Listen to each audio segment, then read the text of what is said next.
Hola, ¿qué tal? Buenas noches. Estamos en otra noche de lectura. Continuamos con el libro Tus zonas erróneas del doctor Wayne Dyer. La sesión anterior estuvimos tratando el tema de terminar con la postergación, un tema que estuvo muy interesante, que hablaba sobre cómo tendemos nosotros a postergar las cosas. Y el autor nos explicaba que no está mal que suceda, pero si esta situación ya nos comienza a afectar y nos comienza a molestar y sentimos culpa por postergar, se convierte en una zona errónea. Me pareció muy interesante porque les explicaba de cómo normalmente esto se ve todos los días, el tema de la postergación, en la cual ya dejamos siempre todo para último momento y estamos con ese estrés y esa ansiedad tratando de resolver. Como diría en el mundo laboral, estamos todos los días apagando fuego. El día de hoy estamos con otro capítulo, el capítulo número 9, que se llama Proclama tu independencia. Y antes de comenzar con este capítulo, con esta lectura, les hago un breve recordatorio de por qué las lecturas las hacemos a estas horas de la noche. Y es porque cuando ya nos sentimos un poco cansados, ya queremos irnos a dormir, el sueño nos abraza, nuestro cerebro está mucho más receptivo a información y es súper importante que esta información, sobre todo la información que nos ayuda para nuestro crecimiento personal, que nos ayuda para tener un mejor estilo de vida, la consumamos justo antes de dormir. Y también consumir, como siempre han visto en mis videos, este logotipo, y este logotipo es de nuestra marca de goteros de CBD, que tiene mucho que ver con la relajación. Está muy hermoso el envase. Miren, y esto de aquí a mí me ayuda muchísimo para encontrar ese punto en el que quiero enfocarme, quiero estar relajada, quiero estar tranquila y no dejarme llevar por la ansiedad. Me ayuda muchísimo, la verdad. No tiene efectos secundarios y lo puedes consumir todo el día. Yo ahorita me voy a tomar unas gotitas para poder descansar. He tenido un día súper ajetreado, entonces a veces eso ya lo llevo a la etapa del descanso y puede ser que no descanse bien y al día siguiente me sienta que no he dormido, pero esto me ayuda a tener un sueño profundo.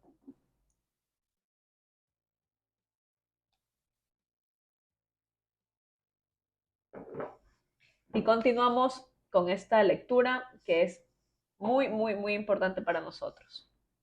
Escuchen bien, presten atención. Capítulo 9. Proclama tu independencia. En cualquier relación humana en la cual dos personas se convierten en una, el resultado siempre será dos medias personas. El abandonar el nido psicológico es una de las tareas más difíciles de la vida.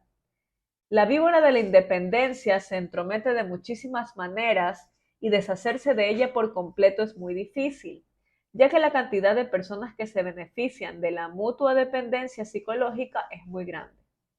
El ser psicológicamente independiente quiere decir estar totalmente libre de todas las relaciones obligatorias e implica la ausencia del comportamiento dirigido hacia los demás. Quiere decir que eres libre de la obligación de hacer algo que de otra manera no elegirías hacer, de no existir esa relación. El asunto del abandono del nido es particularmente difícil porque nuestra sociedad nos enseña que debemos cumplir con lo que se espera de nosotros en ciertas relaciones, que incluyen a los padres, hijos, figuras de autoridad y los seres queridos. El abandono del nido significa convertirte en ti mismo, en tu propia persona, es decir, en lo que en realidad eres, viviendo y escogiendo los comportamientos que tú elijas y deseas. No significa una ruptura en ningún sentido de la palabra. Si disfrutas de tu manera de interactuar con cualquier persona y ésta no interfiere con las metas que te has puesto en tu vida, pues entonces no vale la pena cambiarla, sino más bien aferrarte a ella. El depender de alguien psicológicamente, por otro lado, quiere decir que esta relación no implica una elección, sino que es una relación por la cual te sientes obligado a hacer algo que no quieres y que te ofende el sentirte forzado a comportarte de esa manera. Este es el meollo de esta zona errónea y es similar a la de búsqueda de aprobación que tratamos en el capítulo 3. Si lo que quieres es ese tipo de relación, entonces no es malsana. Aquí siempre el autor lo recalca. Si este tipo de relación no te molesta, no te afecta y te sientes contento con ello, ok, no hay problema. Cuando se convierte en una zona errónea, cuando eso te comienza a afectar y te comienza a dejar estancado y te sientes frustrado y no avanzas. Pero si la necesitas o te sientes obligado a tenerla y luego te molesta y resiente, entonces quiere decir que estás en una zona autofrustrante. De este modo, la obligación es la que constituye un problema, más que la relación en sí. La obligación engendra culpa y dependencia, mientras que la libre elección inspira amor e independencia. No hay elección en una relación psicológicamente dependiente. Consecuentemente, este tipo de alianza provocará siempre indignación y rencores. La independencia psicológica implica no necesitar a los demás. No digo no desear tener relaciones con los demás. Lo que digo es no necesitarlos. En el momento que sientes esa necesidad te vuelves vulnerable. Eres un esclavo. Si te deja la persona que necesitas o cambia de parecer o se muere, caerás inmovilizado, te desmoronarás e incluso puedes morirte. Pero la sociedad nos enseña a ser dependientes de una cantidad de gente, empezando por los padres. Y podría ser que tú sigas aún con la boca abierta esperando que caigan los gusanos de muchas de tus relaciones más significativas. Mientras pienses que tienes que hacer algo porque es lo que se espera de ti en cualquier relación y el hacerlo te provoca resentimientos contra esta persona y el no hacerlo te carga de culpa, puedes estar seguro que tienes que ocuparte de esta zona errónea. Para eliminar la dependencia hay que empezar por la familia, por la forma en que tus padres te trataron cuando eras pequeño y en la que tratas tú a tus hijos ahora. ¿Cuántas formulaciones de dependencia llevas hoy día en tu cabeza? ¿Cuántas les impones a tus hijos? La trampa de la dependencia en la educación de los hijos y en la familia. Walt Disney hizo hace algunos años una película estupenda y la tituló La trampa del oso. Narraba la vida de una madre oso y sus dos bebés durante los primeros meses de vida de los osesnos. Mamá osa les enseñó a sus cachorros a cazar, a pescar y a subirse a los árboles. Les enseñó a protegerse cuando se encontraban ante un peligro. Entonces, un buen día, siguiendo sus propios instintos, mamá osa decidió que había llegado la hora de irse. Los obligó a encaramarse a un árbol y sin siquiera echar una mirada para atrás, se fue, para siempre. Dentro de su mente de osa había pensado que ya había cumplido con sus responsabilidades maternales. No trató de manipularlos para que la visitaran alternativamente un domingo sí y otro no. No los acusó diciéndoles que eran desgraciados, ni los amenazó con tener un colapso nervioso si la desilusionaban en lo que ella esperaba de ellos. Simplemente los dejó. En el reino animal, ser padre significa enseñarle a los hijos a valerse por sí mismos para que puedan ser independientes y luego dejarlos. En nuestro caso, en el caso de los seres humanos, el instinto sigue siendo el mismo, esto es, el ser independientes, pero nos domina la necesidad neurótica de poseer y de vivir nuestra vida a través de nuestros hijos, y el propósito de educar a un niño para que sea independiente se confunde con la idea de educar a un niño para aferrarse a él. Fuerte, muy fuerte. ¿Qué es lo que pretendes de tus hijos? ¿Te gustaría que tuvieran muy buena opinión de sí mismos y también mucha confianza en sí mismos? ¿Que no fueran neuróticos? ¿Se realizarán y fueran felices? Por supuesto que sí. ¿Pero qué puedes hacer para ayudarles a que sean así? Solo siendo así tú mismo. Los niños aprenden sus comportamientos de los modelos que tienen ante sí. Si tú estás lleno de culpa y no te sientes realizado, y les dices que sean lo contrario, les estás vendiendo un producto fallado. Si el modelo que les presentas es bajo en autoestima, les estás enseñando a tus hijos a adoptar para sí mismos la misma actitud. Y lo que tiene aún más importancia y significación, si haces que ellos sean más importantes que tú mismo, no los ayudas. Simplemente les estás enseñando a poner a los demás delante de ellos mismos y quedarse en el asiento de atrás, insatisfechos y sin lograr realizarse. ¡Qué ironía! No puedes darles confianza en sí mismos a tus hijos. Tienen que adquirirla viéndote a ti vivir de esa manera. Solo al tratarte a ti mismo como la persona más importante y no sacrificándote a ti mismo por tus hijos, les enseñarás a tener confianza y también tener fe en sí mismos. Si tú eres de los que se sacrifican, les presentas un modelo de comportamiento sacrificado y que quiere decir un comportamiento sacrificado, es poner a los demás por delante de ti mismo, no quererte a ti mismo o no gustarte, buscar continuamente aprobación y otros comportamientos erróneos por el estilo. El hacer cosas para los demás es algo admirable a veces, pero si se hace a expensas de uno mismo, simplemente enseñarás a los demás a comportarse de una manera que solo puede engendrar resentimientos. Desde muy pequeños los niños quieren hacer cosas por sí solos. Deja, mamá, que yo puedo hacerlo solito. Mírame, papá, no necesito ayuda. Yo como solo. Una tras otra llegan las señales. Y aunque hay mucha dependencia en los primeros años, existe también desde el primer día un impulso hacia la autonomía. A los 4 años, la pequeña Roxana siempre acude a su padre o madre cuando se hace daño o tiene necesidad de un apoyo emocional de cualquier clase que sea. Ella, cuando tiene 8 o 10 años, se desahoga con ellos.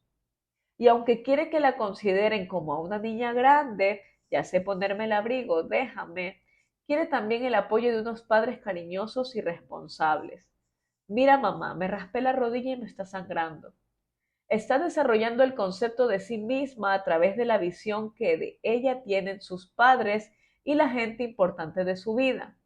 De pronto Roxana tiene 14 años. Llega a casa llorando porque ha peleado con su novio y corre a encerrarse en su dormitorio pegando un portazo. Mamá sube tras ella y con su modo afectuoso de siempre le pide que le cuente todo. Pero ahora Roxana le contesta en forma terminante. No quiero hablar de esto, déjame en paz. Mamá, en vez de comprender que esta pequeña escena es una prueba de que ella ha sido una buena madre y que la pequeña Roxana, que siempre le ha contado todos sus problemas, ahora está enfrentándose con sus problemas por su cuenta, se desconcierta. No está lista para abandonar el terreno, para dejar que Roxana se las arregle a su manera. Independientemente, sigue viendo a Roxana como el polluelo recién nacido que era hace aún tan poco tiempo. Pero si mamá insiste y obliga a su hija, se expone a recibir una fuerte dosis de resentimiento de parte de Roxana. El deseo de la niña de abandonar el nido es muy grande, pero cuando la posesión y el sacrificio han sido los lubricantes que hacían marchar la máquina familiar, el acto natural del hombre de irse por su cuenta se convierte en una crisis. El abandono del nido es una atmósfera psicológicamente sana. No implica ni crisis, ni disturbios o problemas. Es la consecuencia natural de una vida eficiente y positiva.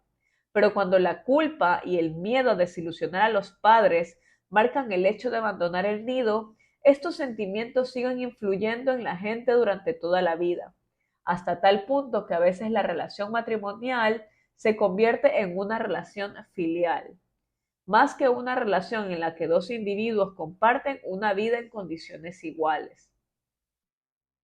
¿Cuáles, pues, son tus metas como padre o en la elaboración de una buena relación con tus propios padres? La familia es ciertamente una unidad importante en el proceso de desarrollo, pero no debe ser una unidad permanente.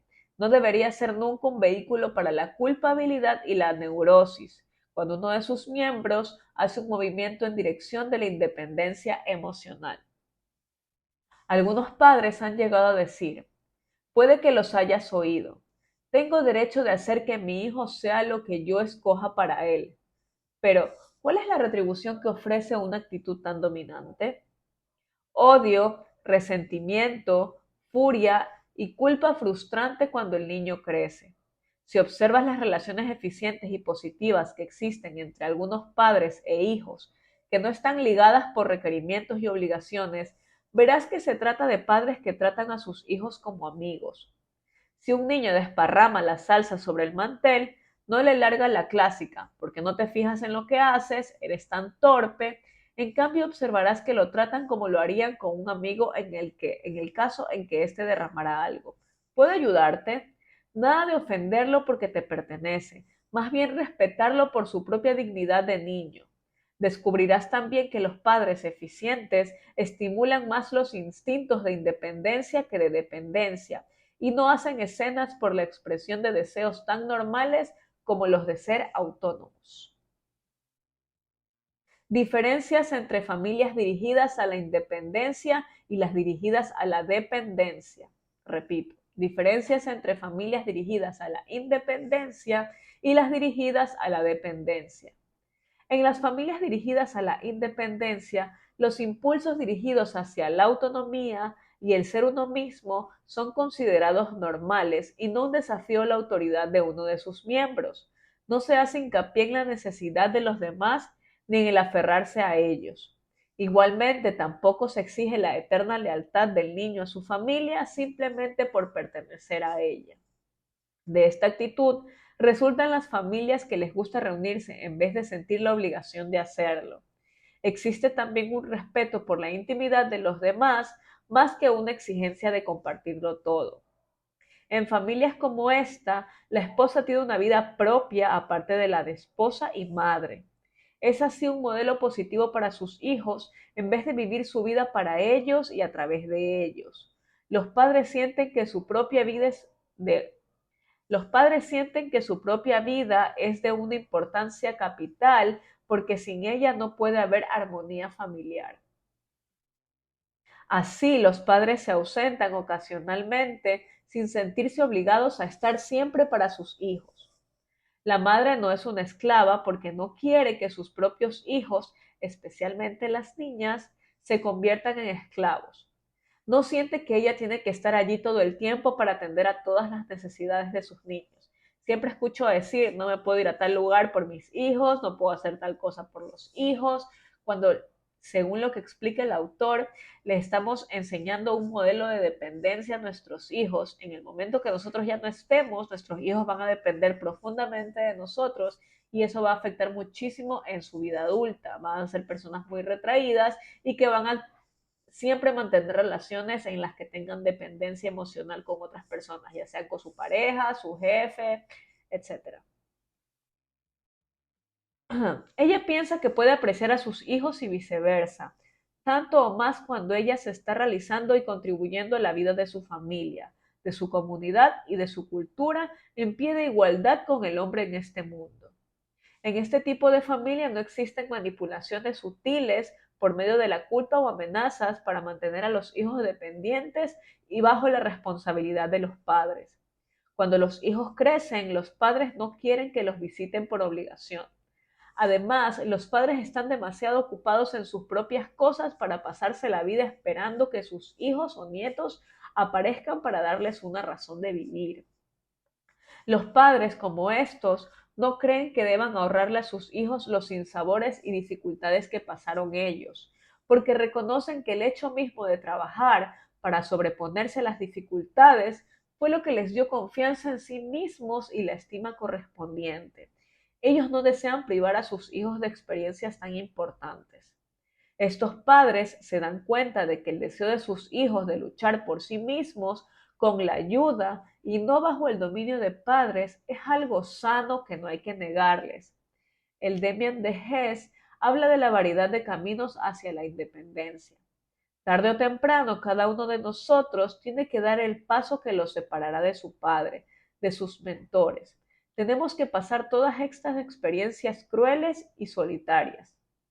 Yo no había abandonado a mis padres y a su mundo, el mundo luminoso, con una lucha violenta, sino que gradualmente, casi imperceptiblemente, me había alejado de ellos.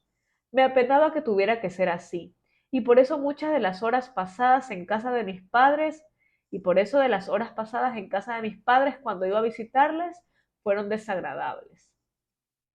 Tú puedes hacer que todas tus visitas a la casa de tus padres sean experiencias afectuosas si te aferras con fuerza a tu propia lucha por independizarte de ellos.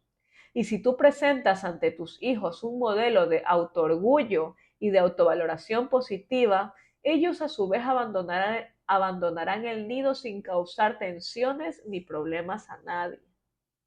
En La esposa de su hijo, Dorothy Canfield Fisher lo resume estupendamente. La madre no es una persona que sirve de apoyo, sino una persona que hace innecesario el apoyo. Que así sea. De ti depende el hacer que el abandono del nido sea un hecho natural y normal, o un suceso cargado de traumas que marcarán al hijo y a la relación con él para siempre. Pero tú también fuiste niño un día. Y si entonces aprendiste bien la rutina de la dependencia, quizás al casarte fuiste de los que sustituyeron una relación dependiente por otra. Como lo explicaba hace un momento, tuviste una relación de dependencia con tu padre o con tu madre y lo único que haces al casarte es crear una relación de dependencia con tu pareja. La dependencia psicológica y la crisis matrimonial. Puede que hayas solucionado el problema de tu dependencia con tus padres y quizá tienes bien controlada la relación con tus hijos. Tal vez reconozcas la necesidad de independencia de tus hijos y las estimules, pero también puede ser que aún tengas un problema de dependencia en tu vida. Si eres una de esas personas que dejó una relación dependiente con sus propios padres para entrar en otra cuando se casó, entonces es evidente que tienes una zona errónea que necesita cura. Louis Anspacher escribió sobre el matrimonio en América. El matrimonio es aquella relación entre un hombre y una mujer en la que la independencia es equivalente, la dependencia mutua y la obligación es recíproca. Ahí están las dos palabras feas, dependencia y obligación, que son las responsables del estado actual del matrimonio y de la tasa de divorcios en nuestro país. El hecho muy simple es que a la mayor parte de la gente no le gusta el matrimonio y a pesar de que lo aguantan, sus víctimas psicológicas siguen proliferando.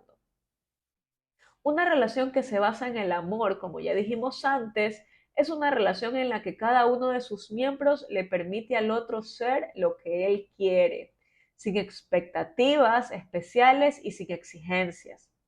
Es una asociación simple entre dos personas que se quieren tanto que ninguno de los dos querría que el otro fuese algo que no haya escogido por sí mismo.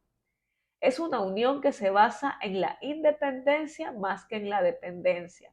Pero este tipo de relación es tan rara en nuestra cultura que es casi mitológica. Imagínate una unión con el ser que amas en la que cada uno de vosotros dos puede ser lo que quiera. Ahora piensa en lo que realmente son la mayoría de las relaciones que tú conoces. ¿Cómo se introduce solapadamente esa temible dependencia y lo fastidia todo? Un matrimonio típico. Perdón.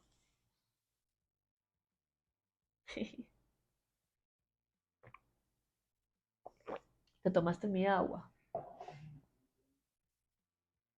Un matrimonio típico. La trenza que se hila en la mayoría de los matrimonios es la del dominio y la sumisión. Y aunque los roles pueden variar con regularidad, diferentes para distintas situaciones conyugales, esa trenza estará siempre presente. Uno de los socios domina al otro como condición de la alianza. Un caso típico de un matrimonio típico y sus crisis psicológicas se desarrollará más o menos como los de la pareja de la historia que relatamos a continuación. Cuando se casaron, el marido tenía 23 años y su esposa 20. Él tiene una educación algo superior a la de ella y se ha asegurado una posición en el campo del prestigio económico, mientras que la mujer trabaja como secretaria, dependienta o quizás en una profesión de las consideradas femeninas. tales como enfermera o maestra. El trabajo de la mujer es un relleno hasta que ella pueda convertirse en esposa y madre. Al cabo de 4 años de matrimonio, ya hay 2 o 3 niños y la mujer sirve como esposa y madre en el hogar. Su rol consiste en cuidar y ocuparse de la casa, de los niños y de su marido. Desde el punto de vista del trabajo, su posición es la de una empleada doméstica y psicológicamente está en una posición de sometimiento. Se le da mucha mayor importancia y significación al trabajo del hombre, en gran parte porque él es quien trae el dinero para mantener a la familia. Sus éxitos se convierten en éxitos de ella y las relaciones sociales de él en las amistades de ambos. Se le otorga una posición más importante dentro del hogar y a menudo la misión de la mujer es hacerle la vida lo más cómoda posible. La mujer se pasa la mayor parte del día interactuando con niños o habla con las mujeres del vecindario que se encuentran atrapadas en la misma trampa psicológica. Cuando su marido pasa por una crisis en su trabajo, ésta se convierte en su propia crisis y por lo general, como cualquier observador objetivo puede ver, existe en este tipo de relación un miembro que domina y otro que está sometido.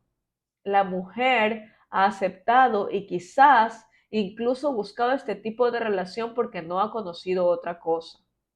Su matrimonio ha imitado el modelo de matrimonio de sus padres y de otros que vivió durante su desarrollo. Y muy a menudo la dependencia para con su marido simplemente ha reemplazado la dependencia que tenía con sus padres. Paralelamente, el hombre ha buscado una mujer suave, tierna y que pueda reforzar el hecho de que él es el que gana el pan y el que lleva las ganas y el que lleva las de ganar en todas las interacciones. Así ambos lograron lo que estaban buscando, lo que habían visto toda su vida en el sentido de cómo debe funcionar una pareja. Al cabo de varios años de matrimonio, quizás entre los 4 y 7 años, empieza a surgir una crisis. El socio sometido, la mujer, empieza a sentirse atrapada sin importancia e insatisfecha porque no contribuye de una manera significativa a la vida familiar.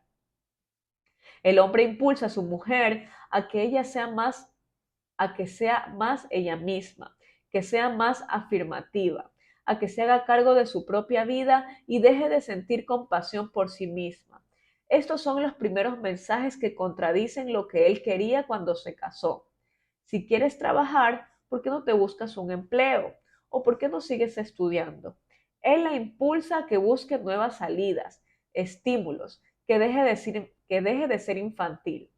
En resumen, que sea algo muy distinto a lo que era cuando se casaron, cuando él quería una mujer sumisa y doméstica. Hasta ahora la mujer ha sentido siempre que ella era la culpable de cualquier problema o tristeza de su marido. ¿En qué me equivoqué? Si él se siente infeliz o frustrado, ella cree que es porque ella no vale o que ya no debe ser tan atractiva como antes. La mujer, el socio sometido de esta unión, recurre a su propio estilo mental de sometimiento y evalúa todos los problemas masculinos como si estos estuvieran colocados en su propio ser. En esta etapa matrimonial, el hombre está generalmente muy ocupado con los ascensos en su trabajo, sus contactos sociales y sus objetivos profesionales. Está en un camino ascendente y no puede tolerar una mujer quejumbrosa. Debido a las múltiples oportunidades que le brinda su trabajo de alternar con gente diferente, algo que le está vedado a su sumisa compañera. Él está cambiando. Se ha puesto aún más asertivo y agresivo, exigente e intolerante respecto a las debilidades de los demás, incluyendo las de su propia familia. Este es también el momento en que el marido suele buscar desahogos sexuales fuera del matrimonio. Tiene múltiples oportunidades de conocer gente y busca la compañía de mujeres más estimulantes y atractivas. A veces la mujer, el socio sometido, empieza también a experimentar por su lado. Puede que acepte un trabajo voluntario o se inscriba en algún curso, recurra a sesiones de terapia, tenga un amorío por su lado y su marido apoya la mayoría de estas cosas. Quizá la mujer, el socio sometido, empiece a adquirir nuevas percepciones, nuevos puntos de vista respecto a su comportamiento. Ve su subordinación como una postura elegida por ella durante toda su vida, no solo durante su matrimonio. Su comportamiento de búsqueda de aprobación ha sido ahora puesto en duda y ella empieza a encaminarse hacia una mayor responsabilidad, eliminando la dependencia en su propio mundo e incluyendo la de sus padres, la de su marido e incluso la de sus hijos. Ella empieza a adquirir confianza en sí misma, tal vez busque un empleo y haga nuevas amistades. Empieza a enfrentarse con su marido hasta ahora tan dominante y deja de aguantar todos los abusos de que ha sido objeto desde que se casó. Exige igualdad. Ya no le es suficiente esperar que se la concedan. La experimenta por su cuenta sencillamente. Insiste en compartir las tareas domésticas, incluso el cuidado de los niños. Esta nueva independencia, este traslado del pensamiento externo hacia el interno de parte de la mujer, no es aceptado con facilidad por el hombre. Se siente amenazado, siente que una esposa levantisca es precisamente lo que no le hace falta, a pesar de que él mismo la alentó a salir por su cuenta y a pensar por sí misma. No pensó, no pensó que crearía un monstruo y mucho menos un monstruo que llegaría a desafiar su propia supremacía tan bien establecida. Puede que reaccione con una fuerte dosis de dominación, actitud que lograba siempre en el pasado poner en su sitio a su sumisa compañera. Alega que es un absurdo que ella trabaje y que la mayor parte de su sueldo se va a pagar a otra gente para que cuide a los niños. Le señala que su creencia de que no existe igualdad entre ellos es ilógica. En realidad, ella es la mimada, la que se lleva la mejor parte. Tú no tienes que trabajar, a ti te lo dan todo hecho, tú no tienes más que hacer que ocuparte de una casa y ser una madre para tus hijos. Fatal. O intenta la culpabilidad. Los niños sufrirán. Yo no puedo aguantar una vejación de este tipo. Quizá llegue a amenazarla con el divorcio e incluso con el suicidio. A menudo esto le da buen resultado. La esposa se dice a sí misma, uf, casi echo todo a perder, y vuelve a su rol sumiso. Las fuertes dosis de dominación le sirvieron para recordarle cuál era su lugar. Pero si ella rehúsa volver atrás, puede que la estabilidad del matrimonio peligre. En todo caso, el hecho es que la crisis existe. Si la mujer persiste en cambiar su sumisión por una actitud de confianza en sí misma, el marido que necesita dominar a alguien puede dejarla por una esposa más joven que lo mirará llena de admiración. De este modo, él obtendrá otra dependiente que además es un bonito adorno. Por otro lado, podría ser que el matrimonio sobreviva a la crisis y se lleve a cabo un cambio interesante. El hilo de la dominación y la sumisión se entremete aún por la trama de la vida conyugal. Ahora el marido asume a menudo el rol sumiso ante el miedo de perder algo que quiere y que le importa mucho, o por lo menos algo con lo que cuenta seguro. Se queda más en casa, está más con los niños, por sentimiento de culpa por haberlos abandonado tanto antes. Puede que diga cosas como, por ejemplo, tú ya no me necesitas, o tú estás cambiando, tú no eres la chica con quien yo me casé, y no sé si me gusta esta nueva chica que ahora eres tú. Ahora es más sumiso. Puede que empiece a beber mucho o a compadecerse de sí mismo por la necesidad de manipular a su esposa o de recuperar su superioridad. La esposa tiene ahora su carrera o está en camino de ello. Tiene su propio círculo de amigos y está desarrollando intereses propios fuera del ámbito del hogar. Quizás incluso tenga un amante como un gesto afirmativo de represalia, pero al menos se siente bien porque recibe halagos y alabanzas por sus logros. Sin embargo, el hilo sigue ahí y la crisis sigue amenazante. Mientras uno de los cónyuges tenga que ser más importante que el otro o el miedo al divorcio sea lo que los mantiene unidos, la dependencia seguirá siendo la piedra angular de la alianza. El socio dominante, sea el hombre o la mujer, no se siente satisfecho teniendo un esclavo por cónyuge. Puede que el matrimonio siga existiendo en un sentido legal, pero el amor y la comunicación entre los esposos han sido destruidos. Aquí el divorcio es muy común. Y si no, dos personas empiezan a ir cada una por su lado dentro del matrimonio. No tienen relaciones sexuales, duermen en habitaciones separadas. La norma de la comunicación es la de degradarse mutuamente en vez de comprenderse. Hay también otro final posible si ambos socios deciden revalorizarse a sí mismos y a su relación. Si ambos trabajan para liberarse de sus zonas erróneas y para amarse de verdad, esto es dejando que el otro socio o cónyuge escoja su propia manera de realizarse. Entonces el matrimonio puede florecer y seguir creciendo y desarrollándose positivamente, con dos personas que tienen fe en sí mismas, que se quieren el uno al otro lo suficiente como para alentar una independencia en vez de dependencia, pero a la vez compartiendo la felicidad con el ser amado. Entonces el matrimonio puede llegar a ser una posibilidad muy estimulante y agradable. Pero cuando dos personas tratan de fundirse hasta convertirse en una sola, o una de ellas trata de dominar a la otra de cualquier forma que sea, esa llamita que existe dentro de todos nosotros lucha por una de las necesidades más grandes e importantes del ser humano, la independencia. La longevidad no es un indicativo del éxito de un matrimonio. Mucha gente sigue casada por miedo a lo desconocido, por inercia o simplemente porque eso es lo que hay que hacer. Un matrimonio en el que ambos compañeros sienten verdadero amor, se produce cuando cada uno está dispuesto a dejar que el otro escoja por sí mismo en vez de tratar de dominar. No existe ese forcejeo constante que implique el pensar y hablar por la otra persona y exigir que haga lo que se supone que tiene que hacer o debería hacer. La dependencia es la serpiente en el paraíso de un matrimonio feliz. Crea patrones de dominio y sumisión y finalmente destruye las buenas relaciones. Se puede eliminar esta zona errónea, pero no será nunca una batalla fácil, ya que está en juego el poder y el control, y son pocos los que abandonan sin luchar por ellos. Y lo que es más importante aún, es que no se debe confundir nunca la dependencia con el amor. Parece irónico, pero no lo es.